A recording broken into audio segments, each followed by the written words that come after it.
Jai Hind everyone, welcome you all to Force Defense Academy. Now today in this world we are diving towards the deglobalization. What is deglobalization? Why is it gaining momentum? हम बात करेंगे इस video में कि deglobalization क्या होता है. हमने globalization सभी ने सुना है कि globalization means interconnectedness of world. Not similarly, just opposite to globalization there is deglobalization. It means कि हम क्या कर रहे हैं, डीग्लोबलाइजेशन की तरफ जा रहे हैं. ग्लोबलाइजेशन के अपोजिट मतलब जिसमें इंटरकनेक्टेडनेस होता है, इसमें कंट्रीज रिड्यूस कर रही है इंटरकनेक्टेडनेस टू द वर्ल्ड. क्यों कर रही है, क्या जरूरत पड़ गई? अभी आप देखेंगे सारे नेशन, जैसे कि अमेरिका को देखेंगे, वो अलग जा रहा है, अपने खुद पे डिपेंड हो रहा है, जैसे टेरिफ लगाना अदर नेशंस पे, खुद का मार्केट बनाना. चाइना को देखेंगे, चाइना अमेरिका में ट्रेड वॉर चल रही है. इंडिया में देखेंगे आत्मनिर्भर भारत चल रहा है. ऐसे कई सारे नेशंस हैं जो कि मूव कर रहे हैं टुवर्ड्स डीग्लोबलाइजेशन. तो डीग्लोबलाइजेशन की क्या जरूरत है, मतलब क्यों रिक्वायरमेंट हो रही है कि कंट्रीज जो पहले ग्लोबलाइजेशन की तरफ जा रही थी अब डीग्लोबलाइजेशन की तरफ आ रही है. तो अगर पहले हम इसकी डेफिनेशन अगर देखें तो वर्ल्ड इकोनॉमिक फोरम के अकॉर्डिंग डीग्लोबलाइजेशन का मतलब क्या होता है, retreat from global economic integration. मतलब जो एक ग्लोबल इंटीग्रेशन बना हुआ है, सारे कनेक्टेड वर्ल्ड जो है उससे रिट्रीट करना, पीछे हट रहे. मार्क्ड बाय किस तरीके से, ट्रेड बैरियर्स लगा देना, रीशोरिंग ऑफ सप्लाई चेन कम कर देना, and the decline in cross border investment. जो क्रॉस बॉर्डर इन्वेस्टमेंट होता है उसको कम हो रहा है, मतलब कम किया जा रहा है. डीग्लोबलाइजेशन शिफ्ट कर रहा है economy towards greater self sufficiency, मतलब कि खुद पे निर्भरता, मतलब आत्मनिर्भर बना रहा है. अपने अपने देश क्या कर रहे हैं, सब अभी आत्मनिर्भर बन रहे हैं. बाय प्रायोरिटाइजिंग डोमेस्टिक इंडस्ट्रीज, मतलब डोमेस्टिक जो खुद की इंडस्ट्रीज है उनको प्रायोरिटाइज करना, स्ट्रेंथनिंग लोकल सप्लाई चेन और reducing dependence on global markets, मतलब ग्लोबल मार्केट से डिपेंडेंस कम करना, खुद के ऊपर निर्भर रहना, that is known as deglobalisation. In short we can say it is a reverse process of globalisation, मतलब reverse process of globalisation. Globalisation मतलब कि हम सारे देशों से जुड़े हैं, इंटरकनेक्टेडनेस ऑफ होल वर्ल्ड, और डीग्लोबलाइजेशन उसी का अपोजिट. But why there is need of deglobalisation, क्यों कंट्रीज मूव कर रही है, मतलब अभी क्या रिक्वायरमेंट आ गई ऐसी. तो देखेंगे हम नेशनल सिक्योरिटी कंसर्न. देखो कंट्रीज क्या करना चाहती है कि खुद की सिक्योरिटी, मतलब कई बार ऐसा होता है कि जैसे कि चाइना का जो टेक्नोलॉजी वाला मार्केट है, वहाँ से हम जो सेमीकंडक्टर चिप हमारे देश में लाते हैं, कई सारी टेक्नोलॉजी चाइना की हमारे देश में कई सारे देशों में यूज़ की जाती है. तो जो टेक्नोलॉजी आ रही है उसके साथ साथ वो एक्चुअली बनी तो चाइना में है, तो उनके पास कहीं ना कहीं से डेटा हमारा क्या हो रहा है, जा रहा है. जैसे अगर हम मोबाइल फ़ोन्स की बात करें तो जिसमें चाइनीज़ ऐप जो हो गए उनकी बात अगर हम बात करें तो उससे क्या हो रहा है कि हमारा डेटा जो है उनके पास जा रहा है. तो ऐसे सिक्योरिटी कंसर्न की वजह से भी हम क्या कर देते हैं, बैन कर देते हैं, मतलब बंद कर देते हैं कि नहीं हम चाइना का प्रोडक्ट यूज़ नहीं करें. नॉट ओनली चाइना बट ऐसे कई सारे नेशंस हैं जिनके प्रोडक्ट जो हो गए, जिनकी टेक्नोलॉजी जो हो गई, मतलब जैसे मोबाइल फ़ोन्स, कंप्यूटर्स वगैरह अगर हम यूज़ कर रहे हैं तो उनके पास हमारा डेटा जाएगा. अगर हमारा डेटा जाएगा तो हमारी सिक्योरिटी के लिए क्या बन जाएगा, एक तरीके से कंसर्न बन जाएगा. तो countries want to reduce dependency in other nation for critical goods, जैसे कि सेमीकंडक्टर्स, मेडिसिन, एनर्जी. इनके लिए भी हम क्या करना चाहते हैं कि खुद पे डिपेंड रहे, हम किसी और के ऊपर डिपेंड ना रहे. और Chinese tech goods due to security fears. Economic self reliance. देखो जैसे कोविड-19 के बाद कई सारे नेशंस जो थे, उस टाइम पे क्या हुआ था, कोविड-19 जब हुआ था तो देशों में ट्रेड बहुत कम हो गया था, बहुत मिनिमल हो गया था.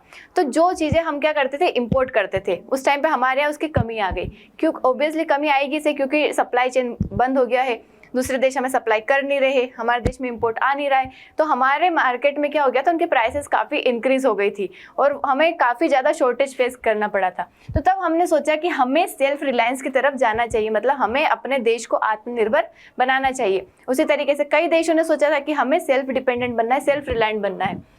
तो post Covid during global conflicts countries जैसे कि इंडिया ने प्रमोट किया आत्मनिर्भर भारत, सेल्फ रिलायंट इंडिया, ताकि हम हमारे देश की लोकल कैपेसिटी को बढ़ा सके और हमारे देश में जॉब अपॉर्चुनिटीज क्रिएट कर सके, ताकि हमें दूसरे देशों पे डिपेंड ना रहना पड़े.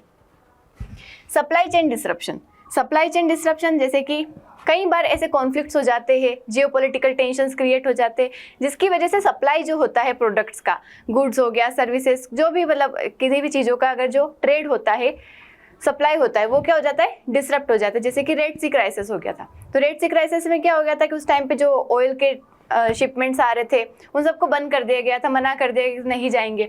तो उसकी वजह से ऑयल के प्राइसेस क्या होने लगे थे, अचानक बढ़ने लगे थे। ऐसे ही वॉर हो जाती है किसी देश में तो वहाँ से जो प्रोडक्ट हमारे कंट्री में आता है, हमारे नेशन में आता है, वो क्या हो जाता है, उसकी प्राइसेस इंक्रीज हो जाती है। जैसे इजराइल ईरान में कॉन्फ्लिक्ट चल रहा है, मिडिल ईस्ट में कॉन्फ्लिक्ट चल रहे हैं, तो ऑयल के प्राइसेस इंक्रीज हो जाएंगे। तो उससे हमारे देश पे क्या होता है, इफेक्ट पड़ता है। मतलब किसी और की वजह से जो मतलब कुछ वहीं पे वहाँ पे डिस्ट्रप्शन हो रहा है तो हमारे देश पे उस पर क्या पड़ता है, इम्पैक्ट पड़ता है। तो ग्लोबल इवेंट्स जैसे कि कोविड-19 pandemic, Russia Ukraine war, Red Sea crisis have shown the vulnerability of international supply chain. तो उसकी वजह से क्या हो गया, सप्लाई चेन पूरी तरीके से डिसरप्ट हो जाती है। राइजिंग जियोपॉलिटिकल टेंशंस, अब देखो जियोपॉलिटिकल टेंशंस जैसे कि अभी ट्रेड वॉर स्टार्ट हो गया, मतलब यूएस ने इम्प्लीमेंट किया टेरिफ, उसके रिटेलिएशन चाइना ने किया, देन यूएस ने किया। तो ये प्रोडक्ट मतलब टेरिफ इम्प्लीमेंट कर रहे, इसका मतलब क्या है कि ये उस प्रोडक्ट को हम उनके देश में नहीं ले जाना चाहते। मतलब जैसे कि यूएसए वो यहाँ चाइना के जो क्रिटिकल मिनरल्स है, जो सेमीकंडक्टर्स है, वो अपने देश में नहीं लेना चाहता, इसलिए उसने टेरिफ इम्प्लीमेंट कर दिया। तो उसने टेरिफ इम्पोज किया, अब चाइना कोई और मार्केट देखेगा या फिर यूएसए कहीं और तलाश करेगा कि मुझे कहीं और से मिल जाए प्रोडक्ट।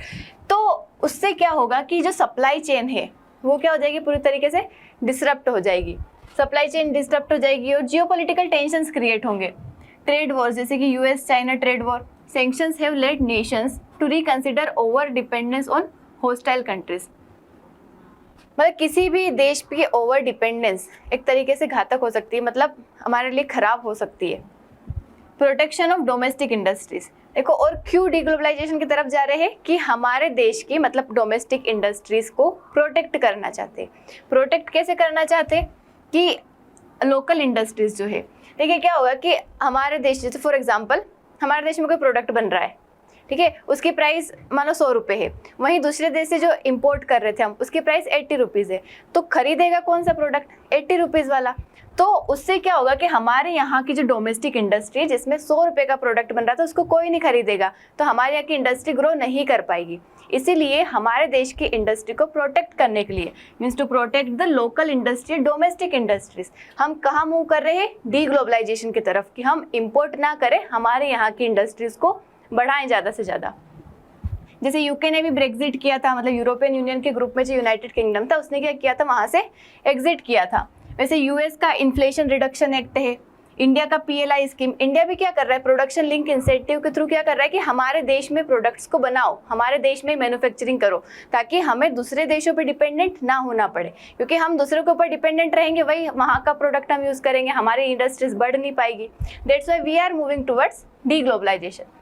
उसके बाद इन्वायरमेंटल कंसर्न, कई बार क्या होता है कि जो इन्वायरमेंट को कंसर्न करती है, मतलब जैसे कि अगर हम किसी देश से प्रोडक्ट ले रहे तो वहाँ से यहाँ तक लाने के लिए जो ट्रांसपोर्टेशन होता है, जो शिपमेंट होता है, वो एक तरीके से कार्बन एमिशन कर रहा है, तो वो इन्वायरमेंट को क्या कर रहा है, हार्म कर रहा है। तो हम उसको बचाने के लिए भी, सस्टेनेबल डेवलपमेंट के लिए भी हम कहाँ मूव कर रहे हैं, डीग्लोबलाइजेशन की तरफ। तो हमने देखा कि क्यों कंट्रीज को रिक्वायरमेंट है डीग्लोबलाइजेशन की, क्यों कंट्रीज जा रही है डीग्लोबलाइजेशन की तरफ। लेकिन अगर हम इसी के चैलेंज की बात करें, डीग्लोबलाइजेशन अगर हो जाता है पूरी तरीके से तो क्या होगा, क्या नुकसान है, मतलब इसके निगेटिव इम्पैक्ट्स क्या है।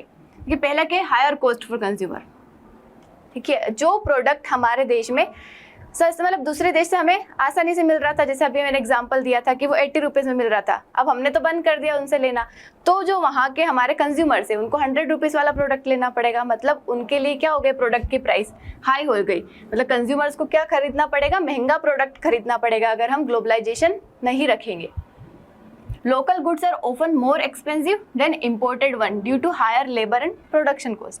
उसके बाद reduced variety of goods, देखिए हमारे देश में जितना बन जाएगा उतना ही मिलेगा हमें, मतलब जो हमारे देश में प्रोडक्शन हो रहा है वही मिल पाएगा, तो हमारे पास ऑप्शंस खत्म हो जाएंगे कि जो वेराइटी ऑफ प्रोडक्ट्स अभी हम यूज़ कर पा रहे थे, अगर हम ग्लोबलाइजेशन नहीं रखेंगे तो हमारे पास वेराइटी नहीं रहेगी, लिमिटेड प्रोडक्ट्स रहेंगे।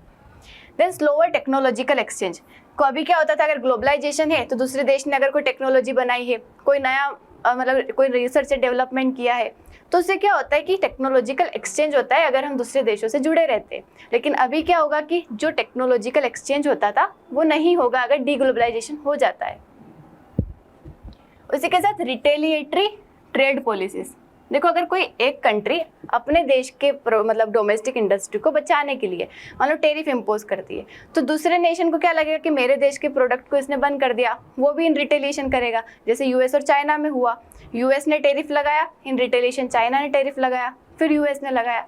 तो उससे क्या हो सकता है, ट्रेड वॉर क्रिएट हो सकती है, मतलब एक तरीके से ट्रेड की लड़ाई स्टार्ट हो सकती है। और अगर ट्रेड वॉर होता है तो वो सिर्फ उन दोनों देशों को इफेक्ट नहीं करता है, पूरे ग्लोब में करता है, क्योंकि अभी हम ग्लोबलाइजेशन में हैं, we are moving towards deglobalisation, लेकिन अभी तो हम ग्लोबलाइजेशन के एरा में है, तो पूरी सप्लाई चेन को क्या कर देता है, डिसरप्ट कर देता है।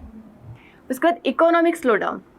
देखो, global trade contributor significantly to GDP growth, reduced trade can slow economic development, especially for developing countries।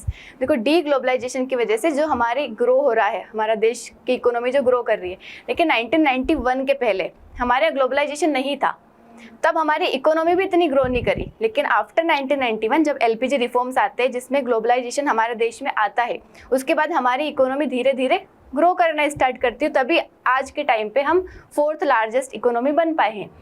तो काई की वजह से, क्योंकि ग्लोबलाइजेशन आया, दूसरे देशों ने हमारे देश में इन्वेस्टमेंट किया, हमने दूसरे देशों में इन्वेस्टमेंट किया, हमने दूसरे देशों के प्रोडक्ट खरीदे, हमारे यहाँ से एक्सपोर्ट किया। तो अगर ये नहीं होगा तो हमारे देश की इकोनॉमी भी ग्रो नहीं कर पाएगी जिस लेवल पे अभी कर रही है। तो डेवलपिंग नेशंस के लिए क्या एक तरीके का नुकसान है। उसके बाद job loss in export driven industries. देखो, जो नेशंस मोस्टली एक्सपोर्ट पे ही डिपेंडेंट है, तो अगर हम डी ग्लोबलाइजेशन कर देंगे तो देश एक्सपोर्ट ही नहीं कर पाएंगे, तो उनके यहाँ की इकोनॉमी क्या हो जाएगी, खत्म हो जाएगी, वहाँ पे जॉब लॉसेस हो जाएगी। तो ये हमने देखे कुछ निगेटिव इम्पैक्ट्स काई के डी ग्लोबलाइजेशन के। तो इन कंक्लूजन हम यही कहेंगे कि डी ग्लोबलाइजेशन पूरी तरीके से करना सही नहीं है, हमें हाफ हाफ, मतलब ग्लोबलाइजेशन भी रखना है, डी ग्लोबलाइजेशन भी रखना है। डिपेंड करता है कि हमारे देश की क्या रिक्वायरमेंट है, उन इंडस्ट्रीज को हम क्या करें, हमारे यहाँ से एक्सपोर्ट करें, जो मतलब पर्टिकुलर प्रोडक्ट हमारे यहाँ आत्मनिर्भर भारत हम लेके आए, लेकिन हम क्या करें, हमारे देश में प्रोडक्ट बना के दूसरे देशों में सप्लाई करें। तो डी ग्लोबलाइजेशन को एक बैलेंस्ड अप्रोच रखना बहुत ज़्यादा जरूरी है। सेल्फ रिलायंस, नेशनल सिक्योरिटी और सस्टेनेबिलिटी आ सकती है कब, जब हम पूरी प्लानिंग के साथ, स्ट्रेटेजी के साथ डी ग्लोबलाइजेशन की तरफ मूव करेंगे। तो this is all about deglobalisation. I hope आपको समझ आया होगा। मिलते हैं नेक्स्ट वीडियो में with next topic. Thank you so much. जय हिंद।